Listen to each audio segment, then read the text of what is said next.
What's up, guys? My name is Scott, and we are cooking in Megan's kitchen today. I'm supposed to show Rebecca how to make bagels.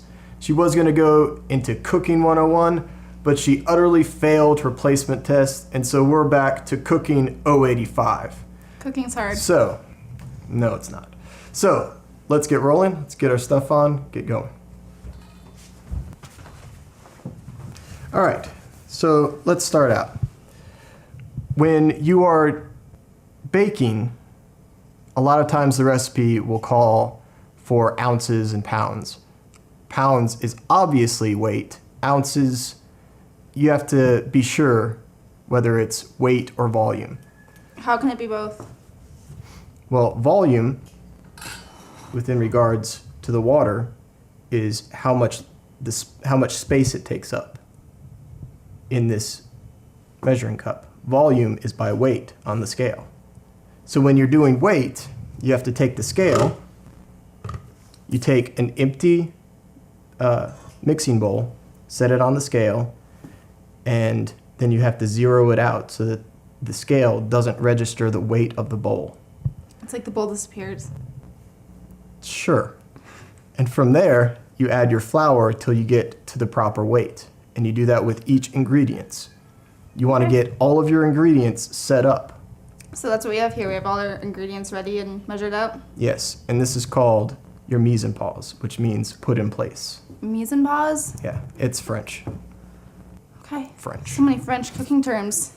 So the first thing that we're going to do to start out is we're going to take temperature-controlled water. So it has to be a certain temperature? Yeah, because we're going to put yeast into it, and so in order to really activate the yeast, it has to be between 90 degrees and 110 degrees Fahrenheit. Pretty precise. If it's less, the yeast might not activate as much. If it's too much, say up to 135 degrees, you can actually kill the yeast, and then you'll have flat bread. So if the yeast doesn't activate, the bread won't rise? Yeah, Okay. pretty much. So I've already temperature controlled this, so it's at about 100 degrees. Pour that in. And then the yeast, pour that in. Do you want to mix that up? So this is the yeast. Yeah, how about you mix it up? Okay. I'll mix it. How long do I have to mix it for? Just until it's incorporated, so that's plenty good. Is And then- incorporated a fancy word for mixed? It's just a word. Okay. And then we'll let that sit for, 5 minutes or so, just until you start seeing some bubbles rise up from the water. All right, so our yeast is activated. It was pretty cool. It was like, whoo, and now I'm activated, and That's now it exactly looks how like it that. was. Yes. But anyways, the next thing that you're going to need is a mixer, because you do not want to mix this by hand. It'll take forever, and I think very few people have the forearm strength for that. So you want... I do. Okay. You want a big mixing bowl, and you want a dough hook. I always wondered what those were for. Well, there you go. So pretty much at this point, you can just mix all of your ingredients. So what we're going to do is we have 12 ounces of bread flour. It's a Now- high gluten flour. There's a lot of kinds of flour. You have to use bread flour. What's the difference? Well, some flours are interchangeable, especially all-purpose. It's called all-purpose because it can be used to substitute a lot of other kinds. But when using, I prefer to use the bread flour for bread. Just like I usually use pastry flour for pastries, cake flour for cakes. So since we're doing a bread product, we're going to use bread flour. It just works better. I just won't question the label. Bread flour for bread. All right, so we have 12 ounces bread flour. Next, Vital wheat gluten. Now, what is vital wheat gluten? Vital wheat gluten is just gluten protein that's in a powdered form. So what's that going to do to the bread? It's going to help thicken it and make it sticky, the dough. What? So, boom. Boom. Next, we will add our Yeast Activated water. yeast. There you go. Activated yeast. Let's make sure we get all of this.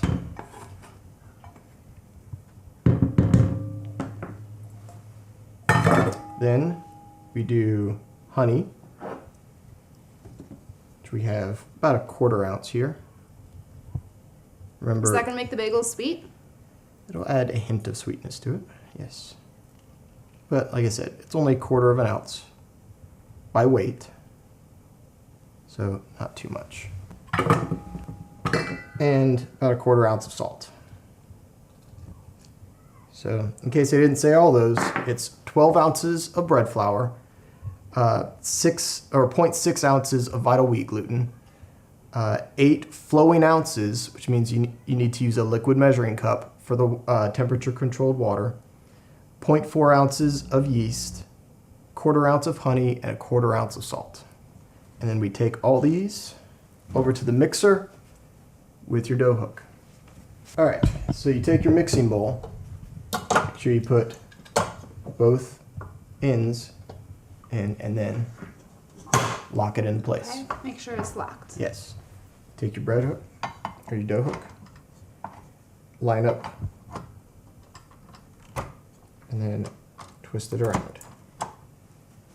And then use this lever, bring it up close. And it just mixes it for you. Just mixes it for you. Cool. I gotta get one of these.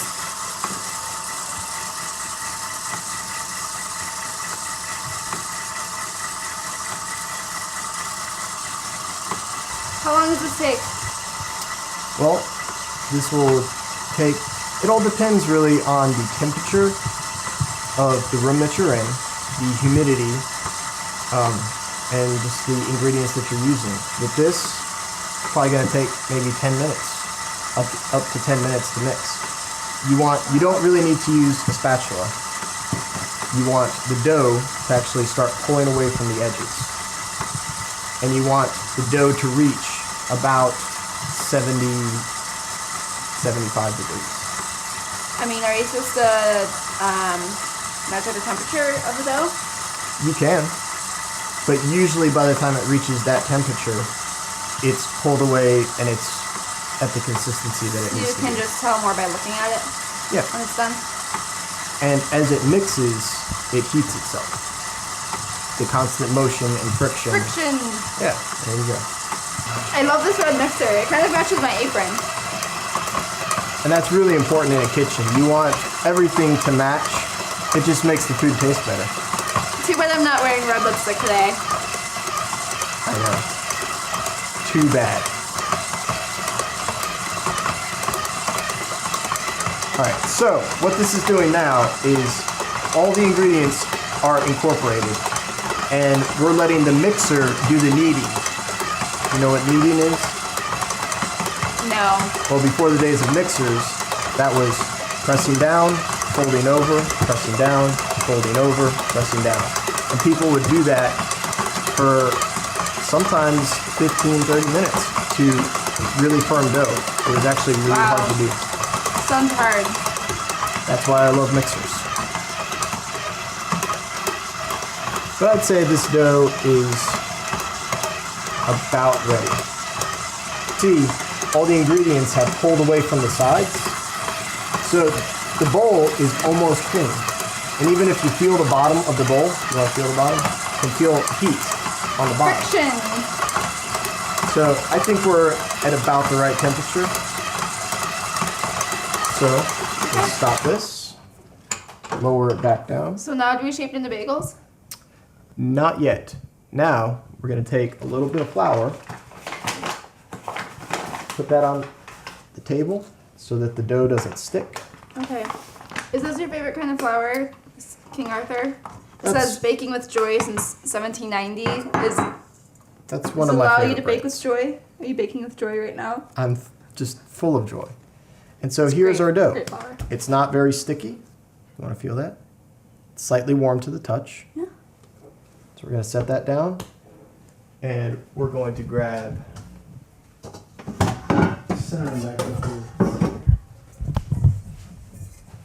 a clean bowl. We're going to cover that, and we're going to let it bench rest for 30 minutes. So just let it sit for 30 minutes? Yeah. What's it gonna do? It's going to rise. It's going to come close to doubling in size. Like magic! All right, so the dough is getting really close to being ready.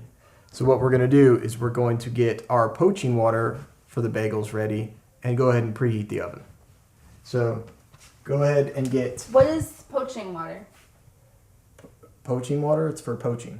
Like I've heard of poaching eggs, but you have to poach bread? Yeah.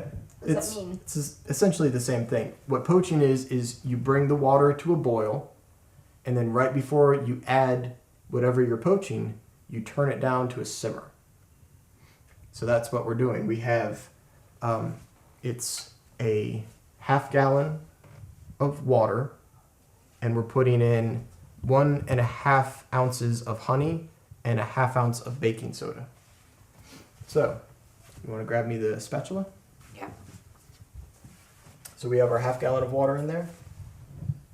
Add honey. Why do you add honey? It's just part of the mixture. It adds a slight sweetness. And baking soda? Yeah, and baking soda. Mix that up. And then wait for that to come to a boil. And I've got the oven already preheating right now. Should be ready in just a few minutes. What temperature do you have the oven on? 450. That's hot. Okay.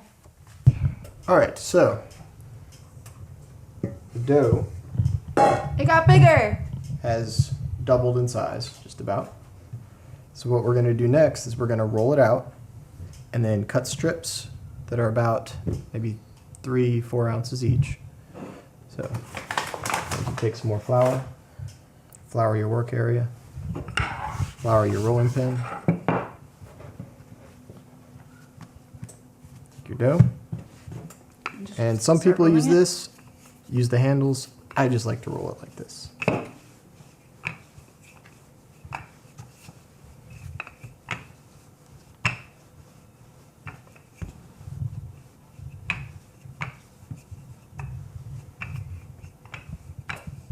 So how thin does it have to be? Get it to about maybe 1/2 inch. If you feel the dough, feel it has kind of a dry, almost leathery feel to it. You don't want it to be sticky to the touch. If it's sticky, It's not sticky. then you've done something wrong. So this is good. Now ideally, you'd want an actual dough cutter. If you don't have a dough cutter, so we're gonna use a pizza cutter. Should work just as well. So this is gonna yield about 7 bagels. So we're gonna cut 7 strips. Okay. So, smaller.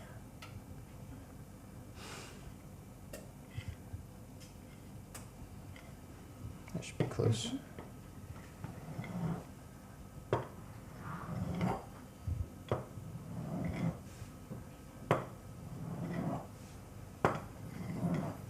One of them might be a little small. That's okay. So, what we're going to do here, so now you can take your strips and roll them out into pieces that are about maybe 10 inches long or so. 10, 11 Do we have a inches. roller? Well, that's over a Like- foot. Okay. Sorry. These we pretty much don't even have to roll out. So this is fine. This one's going to be a little small. Let's actually take a little bit of dough from this. Okay. Roll that in. All right. So yeah, just make sure it's all rolled. And then you take the dough, if you want to take one of the pieces, and you wrap it around your hand. And then make sure it seals completely.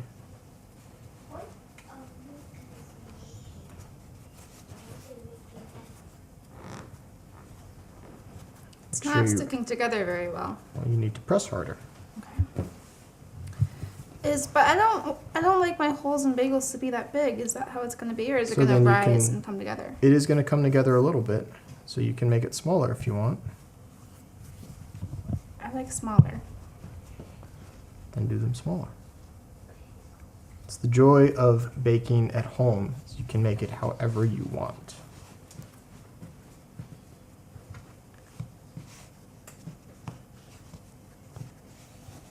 Just make sure it's sealed, Okay. because if it's not, when we put it in the poaching water, it'll start to come apart. Oh no, I don't want that. No.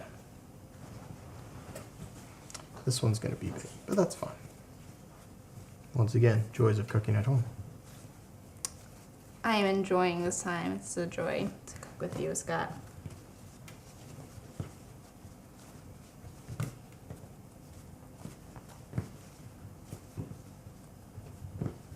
Now, set these here. You're going to want a sheet pan, preferably with a parchment liner on it, or you can use what we're using here, which is a Silpat. A what?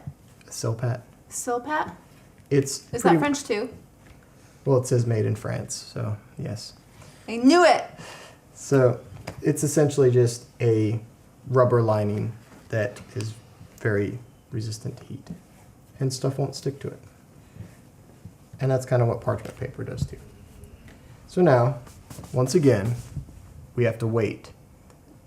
Not very long. They don't have to double in size. They just have to grow a little bit bigger. By that time, our poaching water should be ready, and then we can finish up. Okay.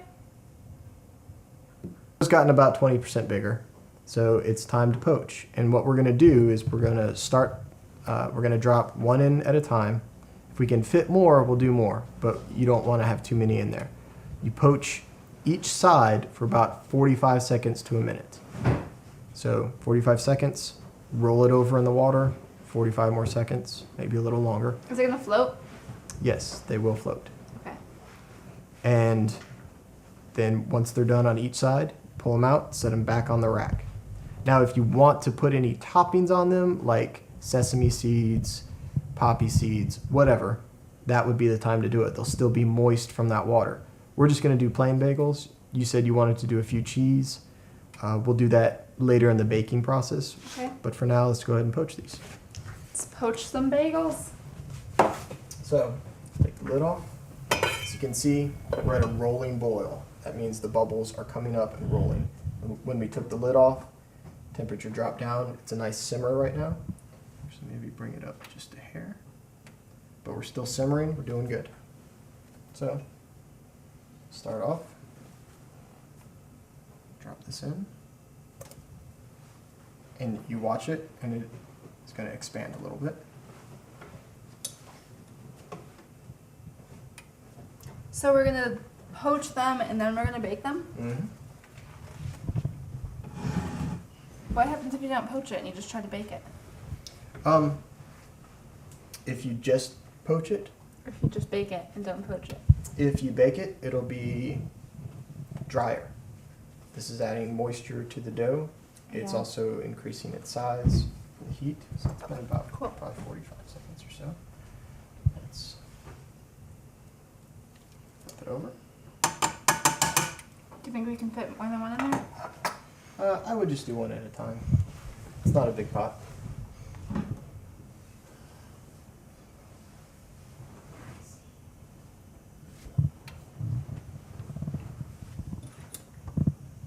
Be poached.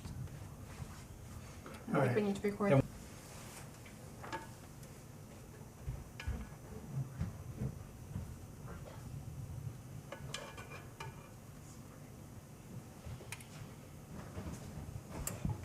Do you want to drop one in? Yeah. You can just use your hands to Oh. drop it in.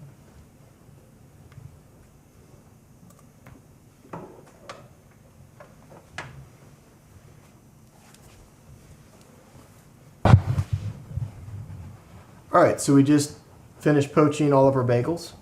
Now we're going to put them into our preheated oven. It should be at 450 degrees, and they'll be in there for about 18 to 20 minutes. What I like to do anytime I bake is I'll put them in, and halfway through I'll rotate them just to make sure that everything cooks evenly. So Okay. put them in the oven.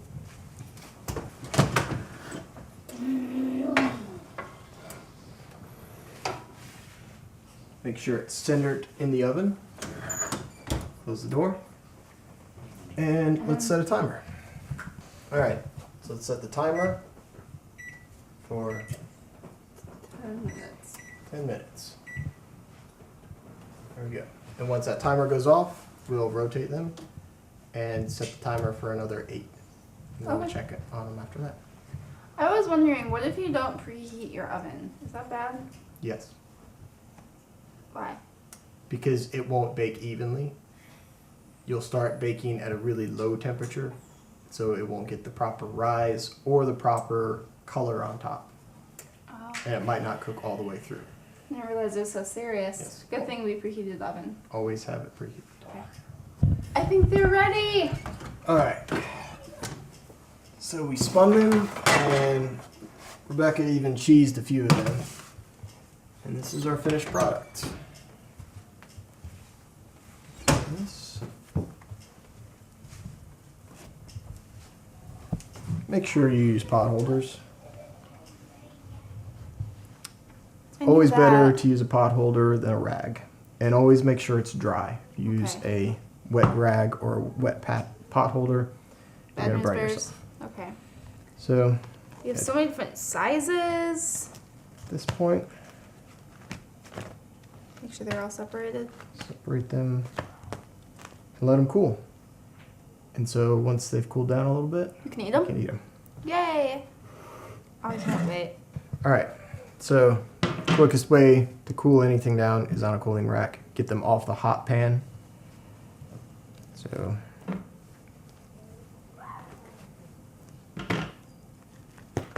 These look so good. I can't wait to eat them. that. Get the hot pan out of here so we don't burn ourselves. And now we just wait a few minutes for them to be a good edible temperature. All right, can we eat one now? Absolutely. So we will give it a try. These are going to be a little bit more oily because of the cheese. Oil comes off of the cheese. But they look nicely cooked. Cooked all the way through, not doughy, not dry. Still very hot though.